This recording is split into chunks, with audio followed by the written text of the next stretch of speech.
My parents protected my brother's $40,000 gambling loss. He tried bank fraud using my info, and they called me cruel for refusing to help.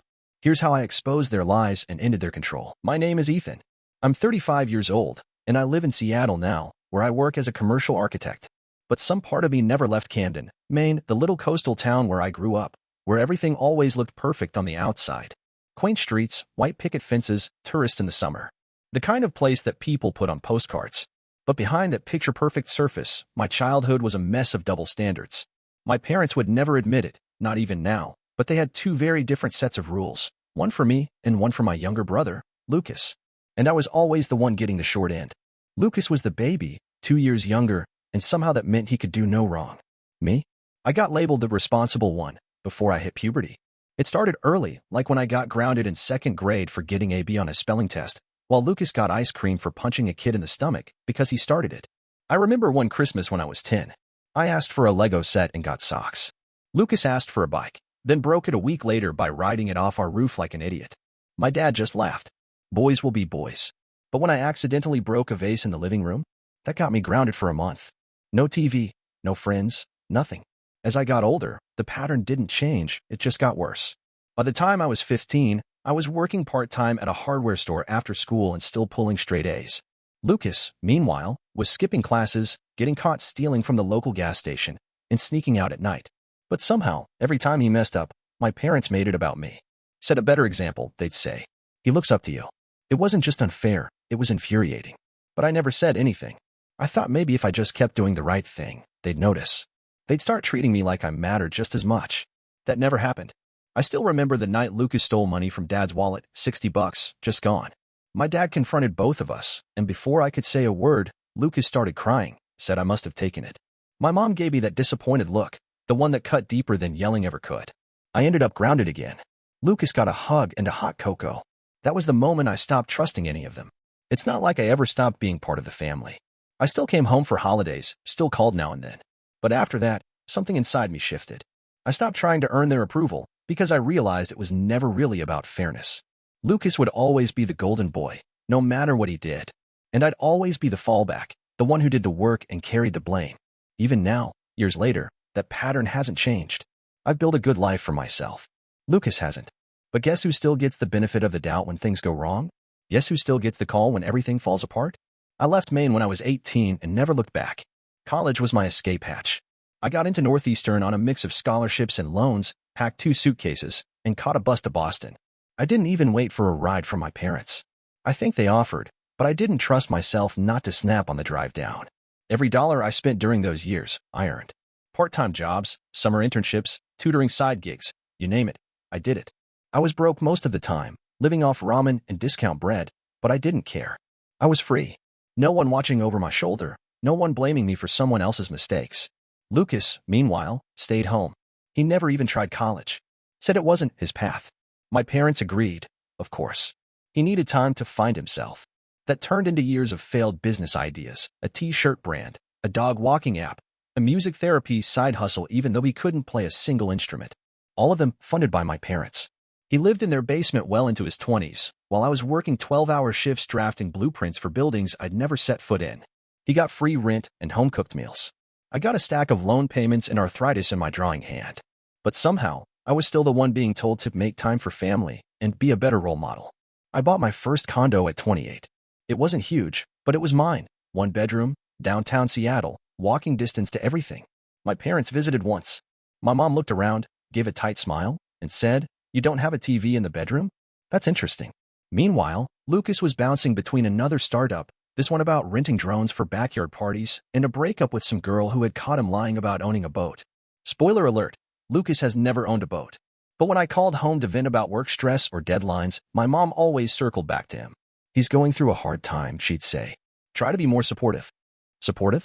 I was 29, managing a team of junior architects, handling million-dollar projects with impossible deadlines. Lucas was 32 and still needed my parents to cover his car insurance. But every family gathering, it was the same script. "Don't overshadow your brother," Mom would whisper before we walked into the living room. "He's sensitive." Or Dad would pull me aside, put a hand on my shoulder, and say, "Try not to make everything about your work, son." It's intimidating. Intimidating. That's what they called it. My job, my savings, my mortgage, all intimidating. Lucas showing up late and hungover? That was charming. Relatable.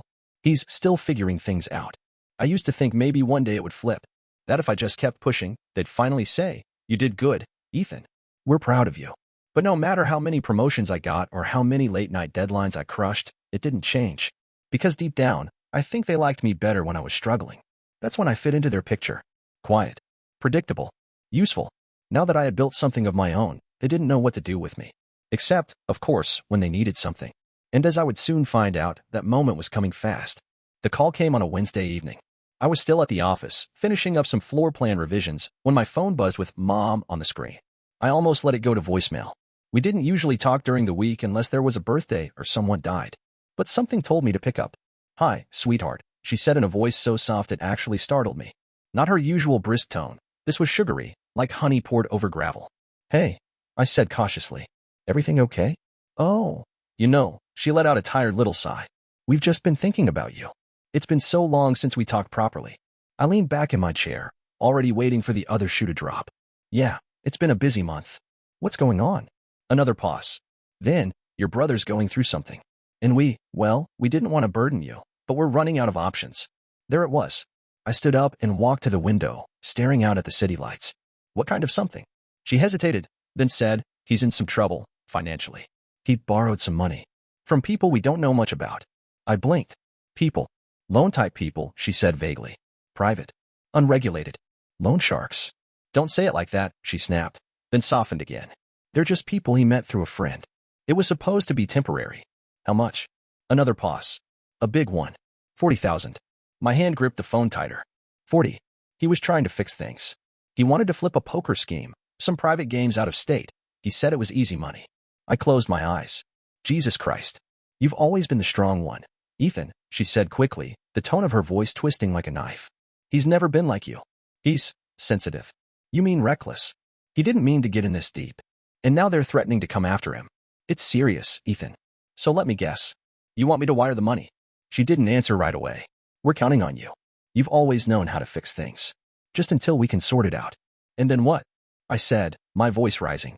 "He goes and racks up another 40 grand in poker losses next month? You call me again." She exhaled sharply. "This isn't like you." "No," I said. "This is exactly like me. You just never listen when I say no." There was silence on the other end. Then she said, "Do you want his blood on your hands? Is that what you want?" That line landed like a slap. I stared at the reflection of myself in the dark window, jaw clenched, eyes hollow, breathing tight. Then I spoke, clear and slow. "I'm not giving him a cent." "Ethan." I said no. The voice on the other end changed instantly, like someone had flipped a switch. "I can't believe you," she spat. "After everything we've done for you, all the years we spent raising you, and now your brother is in danger, and you just, what? Turn your back." "No," I said coldly. "I'm just finally acting like your son and not your insurance policy." She hung up. I stood there for a long time, phone still in hand. It should have felt good, drawing a line for once. But all I felt was this heavy, gnawing numbness. Like I'd finally opened a door I could never close again. The first text came the next morning. It was from my dad. "I don't understand what's gotten into you. Your brother is in real trouble. This isn't the time to make a point." Then another, 5 minutes later, from my mom. "I raised you better than this. Lucas could die, Ethan. Is that what you want?" By lunchtime, my phone was pinging nonstop, uncles, cousins, even my godmother, who hadn't texted me since 2013. They all had the same message. "Lucas needs you. Don't abandon your family. Think about how this will look if something happens." None of them knew the full story, just the version my parents had obviously fed them.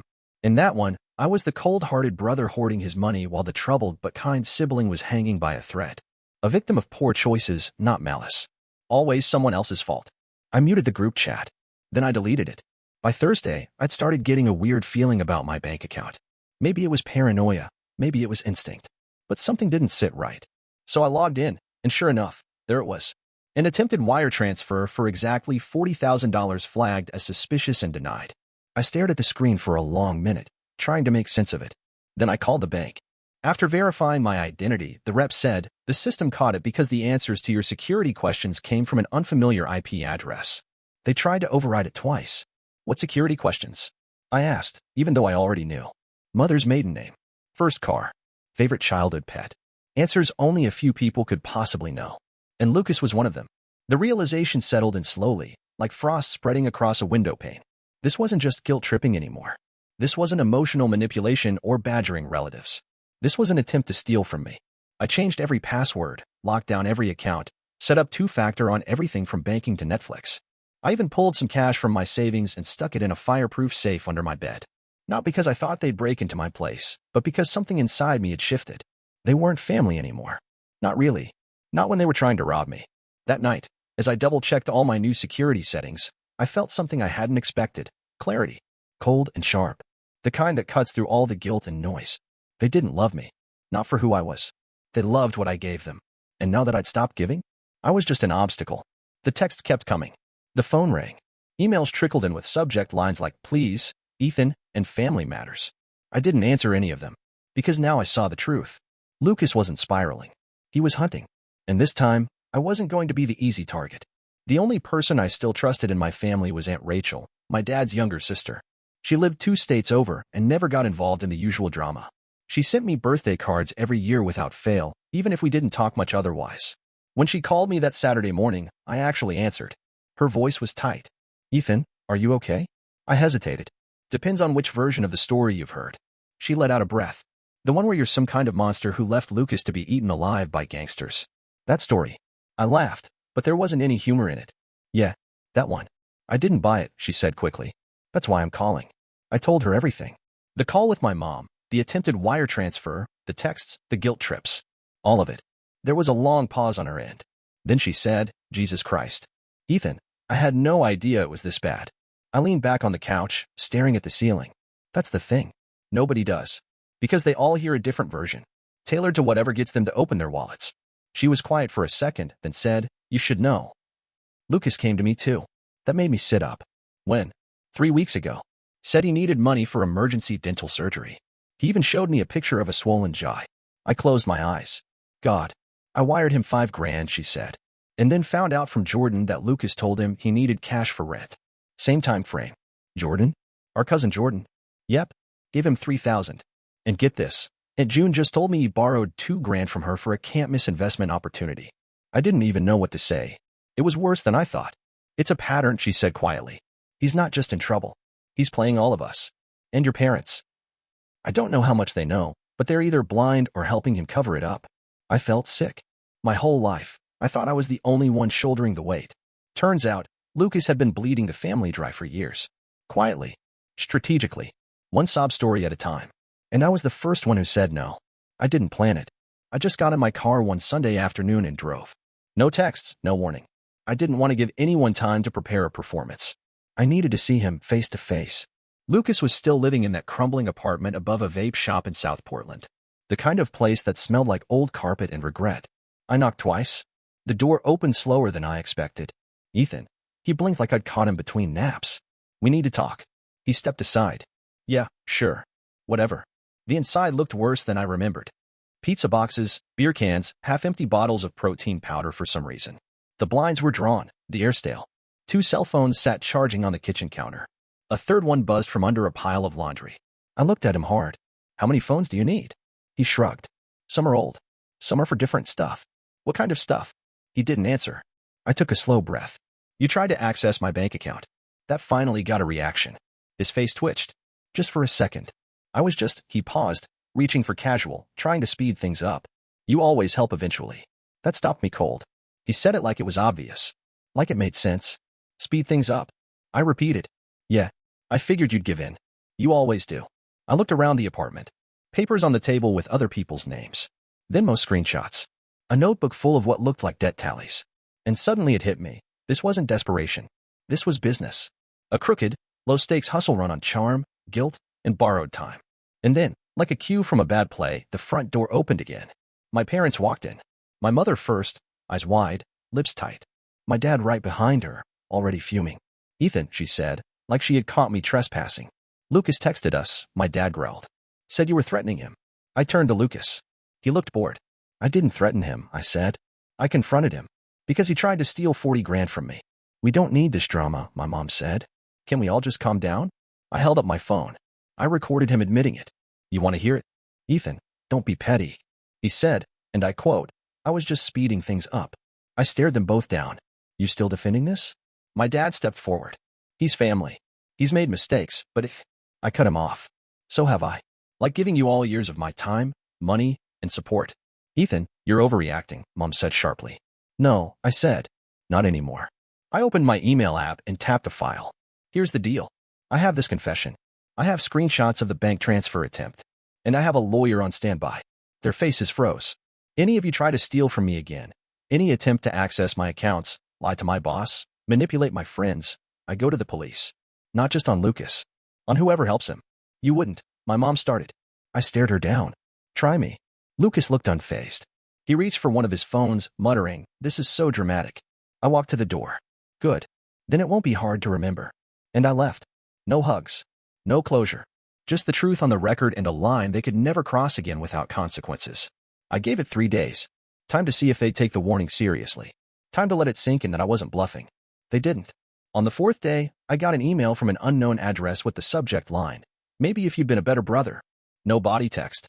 Just a blurry photo of Lucas sitting on a curb, face in his hands. Like some twisted sympathy campaign. I didn't reply. I just opened my folders. That night, I posted everything. Screenshots of the transfer attempt. The audio clip of Lucas admitting what he did. Photos of text messages from family members calling me selfish and cold. I didn't embellish anything. Just the facts. The truth, laid bare. I posted it on my private social accounts first, people I knew personally, cousins, old friends, colleagues. Then I dropped it in the extended family group chat on Messenger. The one where people usually shared birthday updates and photos of kids in Halloween costumes. The silence lasted less than 5 minutes. First came Cousin Jordan. Wait, he told me it was rent money. Then Aunt June. He said it was for cancer treatment. I gave him $2,000 last year. Then Rachel, bless her, posted. It's all true. I gave him $5,000 for dental surgery. There was no surgery. The chat exploded. What started as a trickle turned into a flood. People I hadn't spoken to in years were stepping forward with their own stories. How Lucas had borrowed, lied, ghosted them. How my parents had made excuses or said, "It's just a phase." Turns out, I wasn't the first. I was just the first to say no and shine a spotlight on it. One message stuck with me. It came from my cousin Lynn, someone I barely knew. "Thank you for saying what the rest of us were too afraid to say out loud." That one hit me. Because I realized I hadn't just protected myself. I had exposed a system, a network of silence, guilt, and manipulation that Lucas had been working like a pro. And my parents had been his accomplices, whether they admitted it or not. Over the next few days, the tide shifted completely. People who used to parrot family first suddenly weren't answering Lucas's calls. No more handouts. No more pity. I got messages of support. Some awkward apologies. A few angry ones too, from those still clinging to the old narrative. But I didn't care anymore. I had told the truth. Not for revenge, but for freedom. And for the first time in my life, people were finally seeing my side of the story. It started quietly. I wasn't expecting fireworks or drama. Just silence. But when the consequences finally landed, they did so with weight. Lucas lost his job offer. A cousin of mine worked in HR at the tech company that had just extended him a probationary contract. She messaged me privately. "We ran a background check after someone anonymously submitted your screenshots in the bank fraud attempt. He's out." I didn't reply. There was nothing to say. Then I got a ping from someone I didn't recognize, Josh, his roommate. "Hey man, just wanted to say thanks for the heads up. I had no idea who I was living with. He's gone." I told him to be out by Sunday. That hit harder than I expected. Not because I felt sorry for Lucas, but because I realized he had finally run out of corners to cut. No job, no place to stay, no family left to hustle, at least none that would answer his calls. My parents were next. I don't know who stopped inviting them to church, but the effect was immediate. Their usual weekend brunch circle dissolved. No more book club photos. No more dinners at Jim and Laura's place. The same neighbors who once cooed about how strong their family was suddenly stopped responding to their group texts. Word had spread, not just about Lucas, but about their role in enabling him. And no one wanted to be associated with that. They tried to fight it. I heard through the grapevine that they were spinning a new story about how I had edited the audio, how I held grudges, how I was twisting things to punish them. But truth has a weight to it, a shape. Once it's out, it's hard to bend. Besides, I wasn't saying anything new. I had said my piece. Posted the facts. Then stepped back. Let them talk. They didn't have receipts. I did. By the end of that month, I got one last email from my mother. The subject line said, "We hope you're happy." I didn't even open it. Because yes, I was. For the first time in my life, I wasn't holding the weight of 3 other people's mistakes. I wasn't shielding anyone from the fallout of their own lies. I wasn't being asked to shrink so someone else could feel tall. They had built a system on silence, shame, and loyalty. I tore it down with the truth, and I didn't regret a second of it. A couple months passed. The messages stopped. The drama died down, and I finally had room to breathe. Work had always been my escape, but now it felt like something else, like mine. I got promoted not long after everything came out. Senior project lead. Bigger clients, bigger pay, and best of all, a team that respected boundaries. No late-night calls. No guilt trips disguised as favors. Just mutual respect and clean deliverables. Around that time, I started seeing someone. Her name's Maya. We met through a mutual friend. Nothing dramatic. Just coffee, then dinner, then more dinners. What stood out about her wasn't how smart she was, which she is, or how funny, also true, but how calm everything felt. She never asked me to explain myself. Never treated me like a utility. She liked who I was, not what I could offer. That was new for me. I also took a hard look at my personal life. Got my accounts double-locked. Security systems installed in my condo. Will revised. Beneficiaries updated. I even started therapy, not because I felt broken, but because I wanted to understand why I had spent so long giving so much to people who gave me so little. And slowly, I started reconnecting with people who had seen the truth. Cousin Jordan called to check in. Aunt Rachel sent me a birthday card with a note that read, "Proud of you for breaking the cycle." Even some of the cousins who used to stay neutral started reaching out. Turns out, when you stop pretending everything's fine, the right people step forward. The guilt faded, too. That was the surprising part. I used to feel like saying no made me cruel. Now I realize, it just made me healthy. I don't need their approval. I don't need their permission. I built something better, something real. And yeah, maybe I lost a few people along the way, but none of them ever really saw me. Now, I have room for the ones who do.